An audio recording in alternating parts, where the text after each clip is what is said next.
It's Mr. Drew. Party tonight. Hello guys, আজকে আমি আপনাদেরকে নিয়ে আসছি মালয়েশিয়ার অন্যতম জনপ্রিয় স্থান বাটু কেভসে। এটি কুয়ালালামপুর শহর থেকে মাত্র 30 মিনিট দূরে অবস্থিত। বাটু কেভসের সবচেয়ে আকর্ষণীয় দিক হলো বিশাল সোনালী লর্ড মুরুগান মূর্তিটি, যা বিশ্বের সবচেয়ে উঁচু মূর্তিগুলোর একটি। এর পাশে রয়েছে রঙিন সিঁড়ি, মোট 272টি ধাপ। বাটু কেভসের সামনে অসংখ্য রঙিন কবুতর ঘুরে বেড়ায়, মানুষদের সঙ্গে একদম মিশে যায় ওরা। কেউ খাবার দেয়, কেউ ছবি তোলে, আর ওরা নির্ভয়ে চারপাশে উড়ে বেড়ায়। বাটু কেভস শুধু একটি ধর্মীয় স্থান নয়, এটা মালয়েশিয়ার সংস্কৃতি, প্রকৃতি আর ইতিহাসের এক অনন্য মেলবন্ধন। এখানে যেমন হিন্দু ধর্মের আধ্যাত্মিক ছোঁয়া আছে, ঠিক তেমনি আছে পাহাড়, গুহা আর রঙের এক দারুণ সমন্বয়।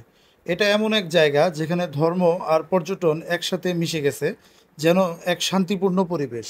যাই হোক, আজকের মতো আমাদের ভিডিও এখানে শেষ করছি। আমরা এখন হোটেলে ব্যাক করব। দেখা হবে পরবর্তী কোনো ভিডিও।